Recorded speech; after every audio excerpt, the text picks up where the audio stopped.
expectations. Is that such a thing? I don't know, Heather. I guess we all have expectations, but it's not a bad thing, right? Expectations. They have been called joy killers, resentments waiting to happen, and the root of all evil.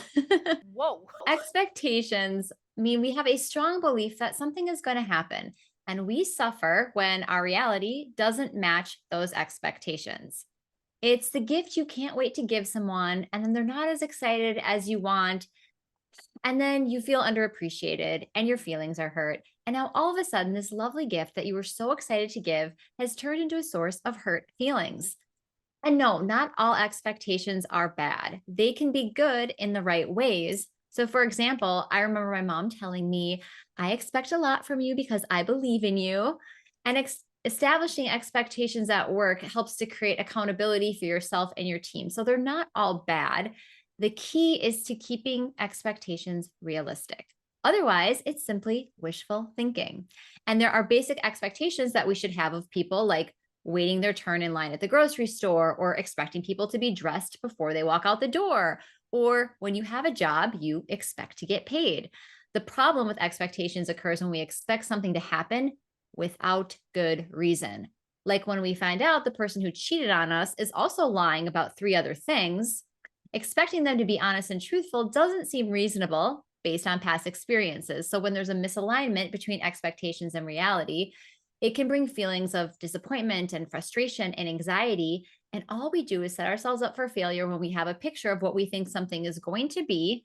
And then, of course, it doesn't align to actual reality. And now we've created this roller coaster of emotions, which we've done all by ourselves in our own heads. And if we didn't have expectations, we could let moments simply be what they are without any attachment. And when we can remove from the attachment to outcomes, we can experience more joy. Clear as mud. Why do we tend to have high expectations? Our mind creates stories about the world and how it should be based on our past experiences and what we see on TV and in movies and read in books and on social media. Those create belief systems that create our expectations. And like, think about movies like The Parent Trap, which may have given kids false expectations that they could get their divorced parents back together by tricking them. All of this becomes the lens through which we see the world. And much of the expectation heartache that we experience has to do with other people, which not only then leads to disappointment, but then we get feelings of resentment. We put all these expectations on people and outcomes and situations, and then we end up mad when it doesn't go the way we thought it should go. And the other thing is, we put expectations on ourselves, and odds are these are the highest ones and probably the most unrealistic. For example, when you're frustrated that you started a new diet and you haven't lost any weight and it's only been a week, the real question is, was it realistic to think that you would? So it's so important to distinguish between realistic and unrealistic expectations, and believing someone is going to behave in a way that is different than your past experience with them is unrealistic. And like Oprah says, when people show you who they are, believe them. Yeah, that wishful thinking for sure. So is there a way to manage these expectations effectively? Yes, I've got 4 ways. The first is we have got to communicate our expectations. Unspoken expectations are almost always guaranteed to go unfulfilled. Talk openly about what you expect from other people. If you expect your kids home from dinner at a certain time, you need to tell them that. If you expect your husband to put the dishes away, you need to communicate that. In my experience, you may need to communicate that often. You are responsible to speak up for yourself, and no one can read your mind. And so if you need something, say so. And if you're upset about something, explain it. Number 2, don't make assumptions. Remember the saying, to assume makes an ASS out of you and me? No one can know what someone else is thinking. And when assumptions are made, both parties often lose. This happens all the time. For example, we have our new puppy Beans. I assumed Tom was going to let him out before he left. Tom assumed I was going to let him out. And guess who lost when she was cleaning up a little puppy accident?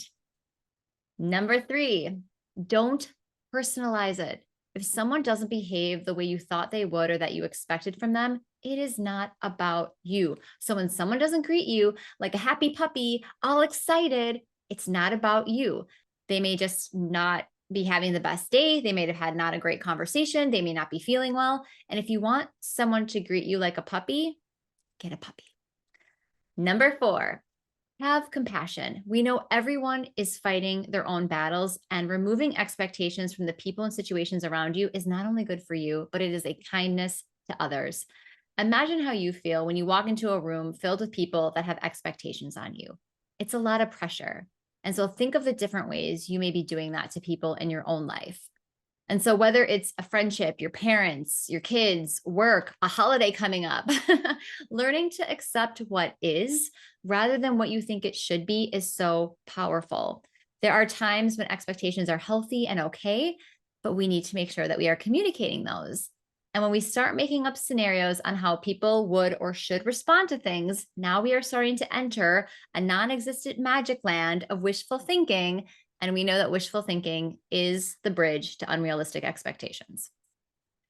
Well, I have loved this conversation. I have to say, I wasn't sure what to expect, and it managed to exceed them greatly. Thanks, Heather.